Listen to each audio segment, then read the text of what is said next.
If we see, then whenever a new thing comes into the market, or whenever one individual thing is needed to be adopted globally or by a mass amount of people, then there has to be a medium which should act as a catalyst. Yes. And government here should act like a catalyst, providing the initial subsidies. Like in case of vehicles, they are providing the subsidies in the name of like FAME 2, faster adaptation and manufacturing of electric vehicles.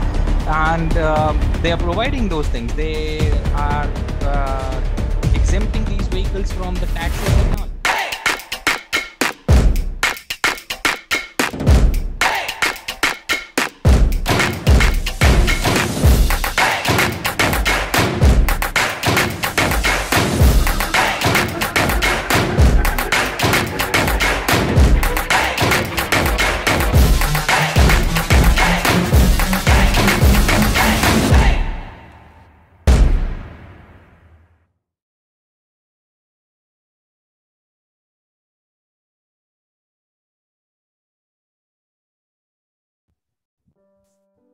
Over the last decade, vehicle electrification has predominantly occurred in the personal vehicle market, a typical high volume, low mileage application.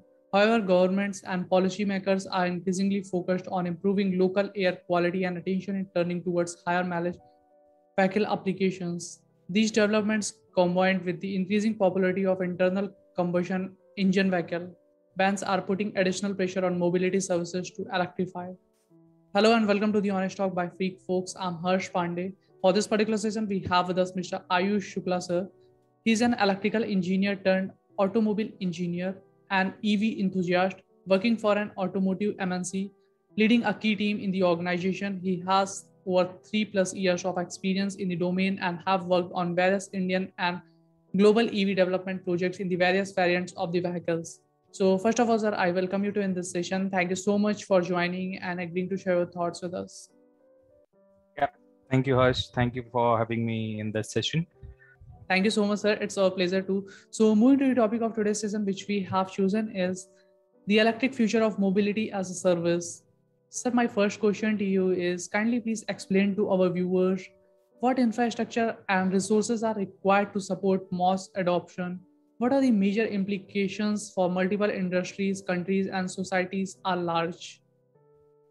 Okay, so in terms of implication, so first of all, the need is that if we are moving from automobile, conventional automobile vehicle to non-conventional, that is the electric vehicle, Right. or fuel or types of various types of electric vehicle, either fuel cell or battery electric vehicle or hybrids.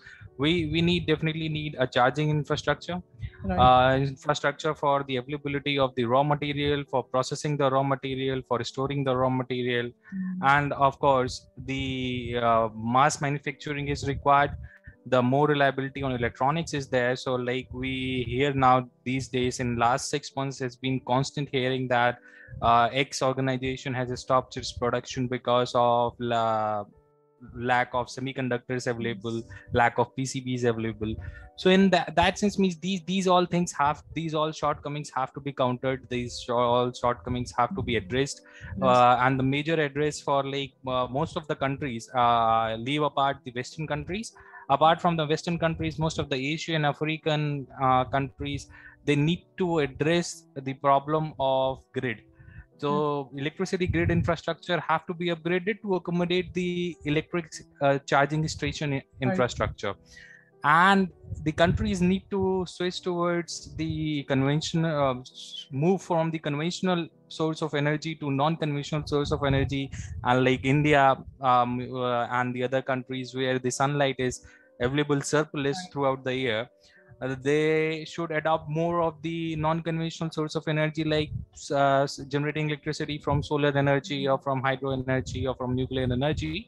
And this way you can counter up these parts, and generating electricity from the non-conventional source of energy and then recharging your vehicle, then actually it makes sense that okay, now you are using something sustainable, something green, which is actually green, and something which is different from what you were using already for almost a century.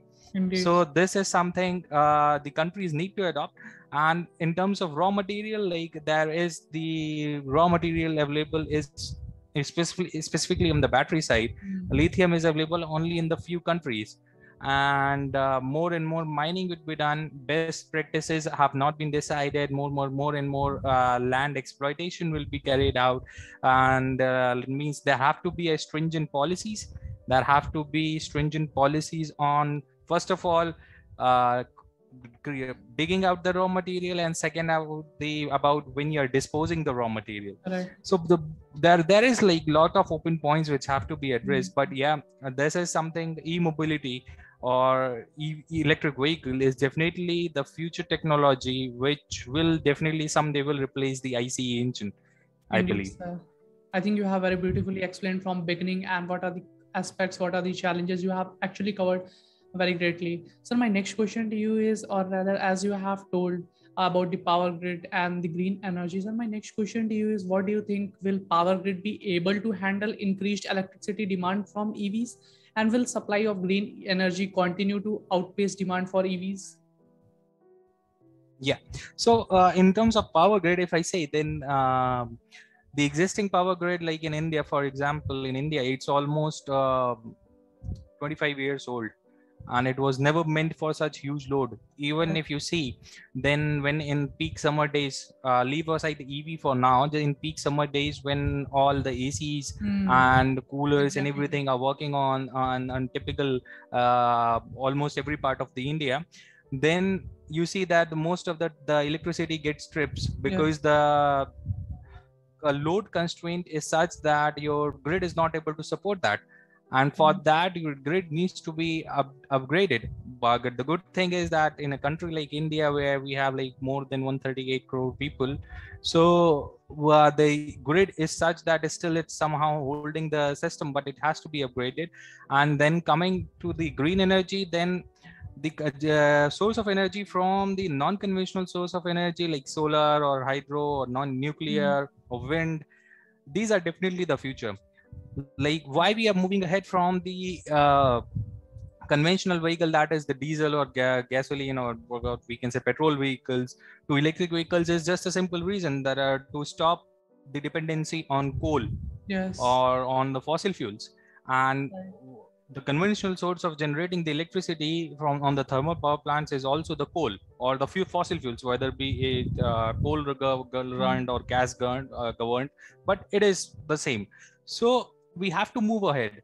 So if we want to make a sustainable planet for our future generation, for ourselves as well, to reduce this climate change, to reduce all the counter effects, we need to have these measures where generating stuff from, I mean, starting from scratch, that is generating electricity, to how you are using that particular electricity has to be in a way that you're not harming the natural resource of the environment, like which I mean fossil fuels, we all know that they will someday get depleted, and there will be no back, like no way around that. Okay, we generate this of fossil fuel in like 1 day or 2 days. They take hundreds of years, thousands of years to regenerate, and it is not possible in just a blink of eye. So it's better that globally we should adopt the green energy, and it is happening. Means in India, you can see there is a constant rise in green energy. Almost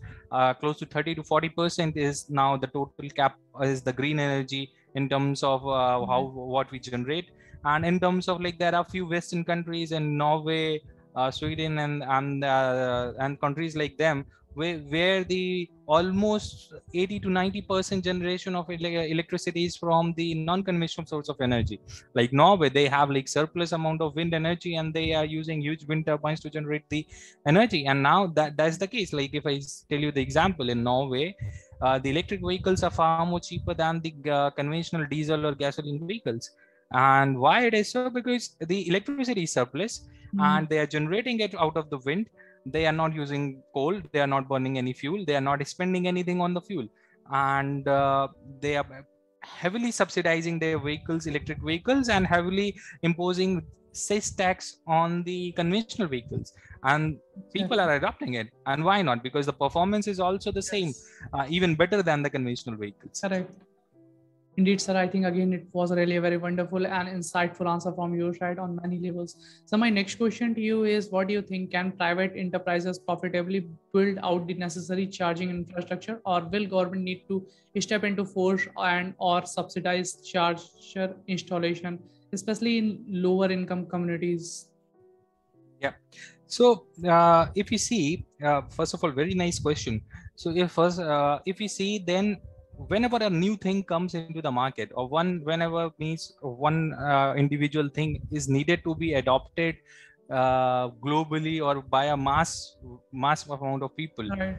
then there has to be a medium which Correct. should act as a catalyst, and Yes. government here should act like a catalyst, means Exactly. providing the initial subsidies. Like in case of vehicles, they are providing the subsidies in the name of like fame to faster adaptation and manufacturing of electric vehicle, and they are providing those things. They are exempting these vehicles from the taxes and all, and likewise they need to do for the charging infrastructure as well. So government should push the private players. They should make some tax free, make some like import of the semiconductors. The GST should be less, the import duty should be less. These all things have to can be taken by government for, and the tenders initially the government PSUs like IOCL, BPCL, all the petroleum PSUs, ONGC, and then the NTPC, they have already started like putting on the tenders for the private players, where the private players will come into the action, will install the charger on their behalf, and then things will happen. But still there is not much been assistance being provided in terms of charging infrastructure to the private players. But without government support, private players won't be easily setting up the system for or the infrastructure, especially in the country like India. Yes. Up until unless like the private player is something like a big player like Mr. Ambani, that he has surplus amount of money, surplus amount of resources, and he can push like unlimited amount of money in the market, and then that is also harmful for the market. Then it will also have the monopoly in like Monopoly. Yes. XYZ Correct. things. Yeah. So that is why the government push is very required, means for a certain duration, of course, like for 5 years, for 2 3 years minimum, max 5 years or 7 years, government should pull the necessary push. So at least metro cities and then tier 1 cities, tier 2 cities have this charging infrastructure.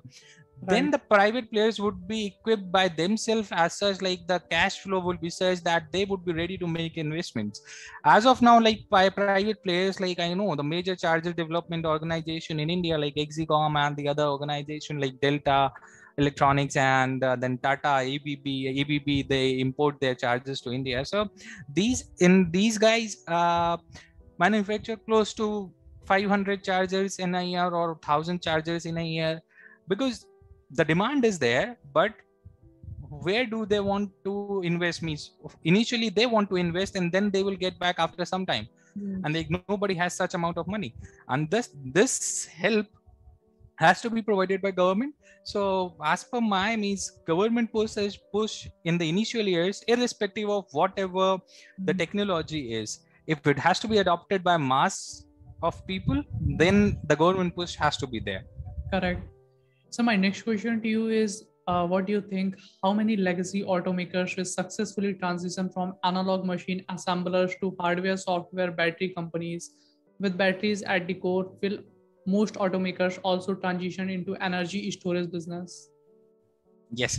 Uh, so rightly said. So what is happening in the market means I'm actually seeing in the market, in the industry, that people have already started way ahead.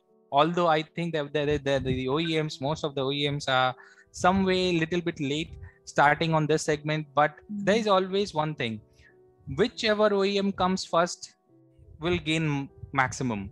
So Yes. Mahindra came with their electric vehicle, they gained maximum, but eventually they were not able to cash in on those things. They came up with their two vehicles, but they never quickly were able to launch their third vehicle. Whereas Tata realized, okay, we were not first, but now we can still capture a lot of the market with being second. Right.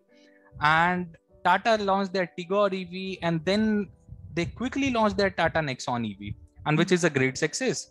at the present time. And this is one of the state of the art vehicle, kind of a state of art vehicle for Indian market, competing with some global vehicles like Hyundai Kona or MG EZS.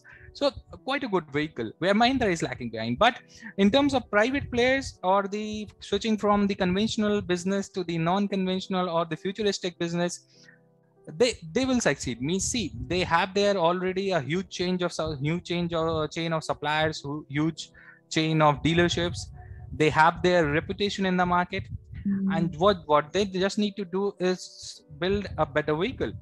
And they have such amount of cash flows in their pockets that if like someone like a startup like Ather is providing the vehicle at 1,50,000 without any subsidy, then Bajaj Chetak is only at 1,25,000, whereas the cost of building both the vehicles is almost same. Yes. Because Bajaj is already a big OEM. Right. They know how to do the business, Right. whereas Ather is a small startup with technocrats looking with some passion, with some technology in their hand, where their primary goal is to build something better. Yes. But where the OEMs, they have their primary goal is to build something which is made for people and which is adopted by mass of people. And they have their huge amount of cash in their pockets, and they invest those cash flows. Like recently, I was reading one interview of Mr. Munjal from Hero MotoCorp, and he said that Hero MotoCorp will be also entering into the electric market. And if Hero MotoCorp is needed to be working as a startup, they will. If they want to invest so much of cash in the market, they will burn the cash. And that's the thing. So like the big OEMs like Maruti, Tata, Mahindra, Hero MotoCorp, TVS, Bajaj, they are just waiting for the right opportunity or right ecosystem to be present in the Indian market. Yes. And this is the right market. Means post-COVID, the things have changed. People have realized that the conventional energy or conventional vehicle will not sustain for a longer duration. Exactly. They need to switch. And with the rising fuel prices, like above 100 rupees per liter, people are thinking about the alternate options. And when you see that, okay, for driving a scooter, like suppose if you take a 100cc scooter, you are driving it in 500 rupees, and like same 100cc scooter, you are driving in 30 rupees. That is a lot of difference. And like common people will surely understand. And like with the government support of all the subsidies and all, the cost of the vehicle is also becoming either equivalent or even less than the conventional vehicle. So this is how it is happening. And this is why the OEMs has already seen, okay, yeah, this is the right time to enter the market. And see, people will come into the market. Like today, 15th of August, we have two vehicles launched, two-wheelers launched in the market. One is Simple Energy, a startup, a state-of-the-art vehicle, I can say, with the specification that they are promising, but fair enough, they are a startup, so not sure about their business strategies and all. Yes. Another is Ola Electric. Ola, once it was a startup, then with their ride-sharing platform, they grew exponentially. They moved from India to South Asian countries, then now to Western countries, to Australia. I mean, now they have a huge cash reserves in them. Correct. And also let's not forget, they have the investors backing them. Yes. As well. So they what they did, they saw, okay, this is one segment where they can be the market leaders. And what Ola did, they launched their vehicle, and they have their sort of like Tesla has their gigafactory in China, in Europe, in US. Likewise, Ola is also establishing its gigafactory in India, in Bangalore. Right. So the infrastructure, and now everything is noticeable. They are like seeing, okay, these are the challenges. They are willing to overcome those challenges. They are saying, okay, lack of charging stations are there. They are providing the charging stations. They will be installing the charging stations in the cities wherever they are launching the vehicle.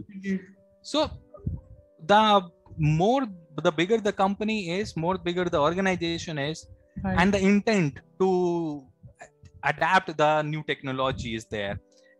Right. It won't be a problem for bigger organizations. Whenever they will enter the market, yes, it is correct that they may not enjoy the same luxury of having the same amount of market share as they were having in the conventional segment, but definitely they will have some good amount of market share and will sustain. And Right. what will happen, like going forward in 4 or 5 years, you will see that only the few OEMs, either new or old, will be present in the market. All the new startups or some conventional OEMs which are not able, no, which are not adapting to the new technology, which are resisting that the conventional will go on forever, they will get their businesses closed, and the startups, either they will be acquired by some bigger OEM or they will also get closed.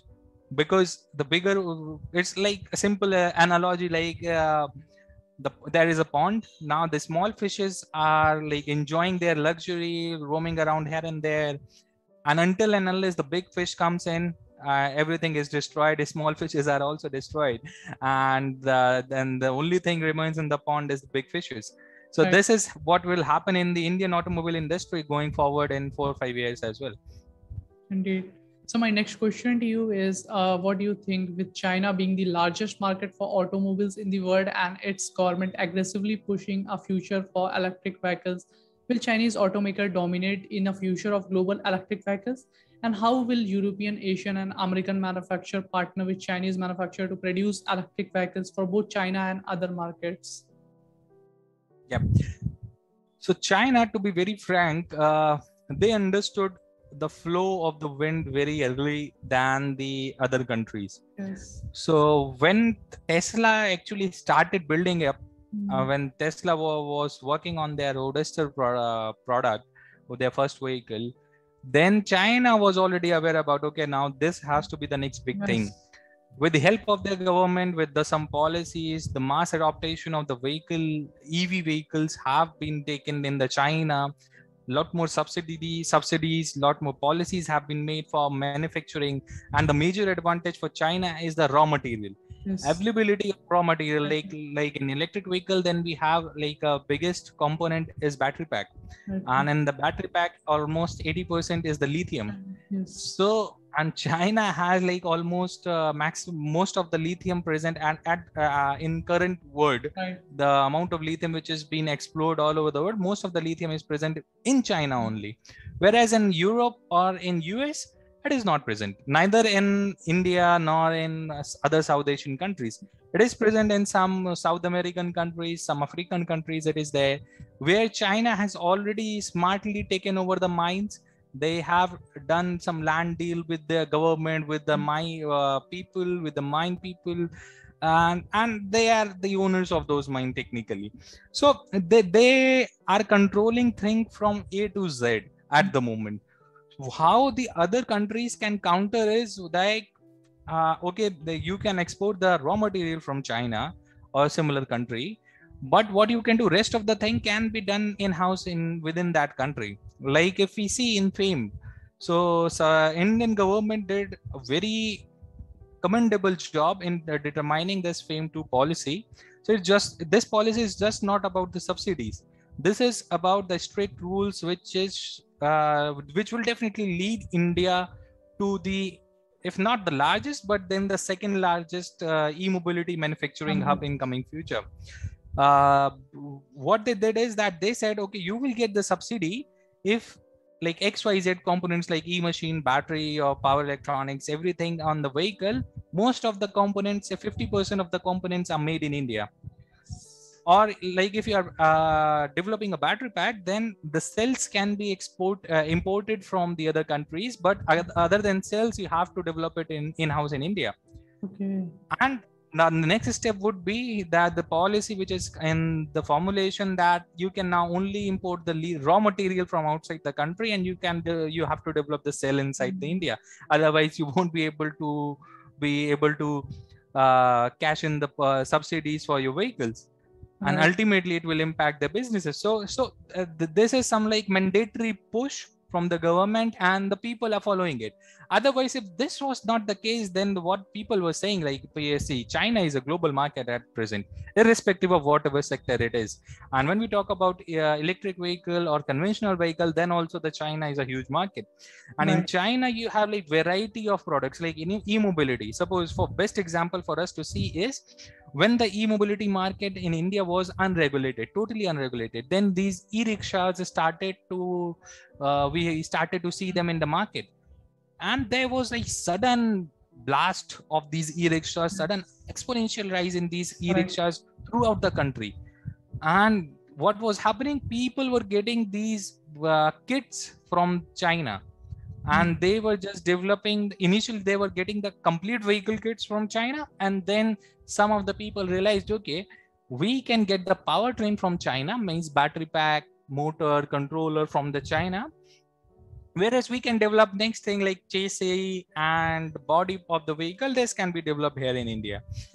And see, lots of unregulated vehicles are there, and even the quality of those vehicles are not good, quite poor. So what the Chinese are doing is they are like they have their vision clear that they want to excel in the market. And for a better vision, if I can say, then they want to be at least the superpower in terms of in Asia. And then if they want to overcome US. And how it will happen? It won't happen in just a day or two or by some military presence. It will happen when you take a lead on various technologies. So irrespective of automobile segment, any segment you see at the moment, like artificial intelligence, machine learning, everything, China is way ahead than most of the countries. But now, like, countries are realizing, Europe is realizing, they don't have to rely on China. So they are also developing their gigafactories. They are developing they have done some pacts with their South American countries where lithium reserves are there for the raw material. They are developing their own R&D. They are developing their things. So things are happening. And means it will see, like, if the government, most of the governments of most of the countries will support their industry, then I don't think so that there would be any monopoly in this of any country in this field.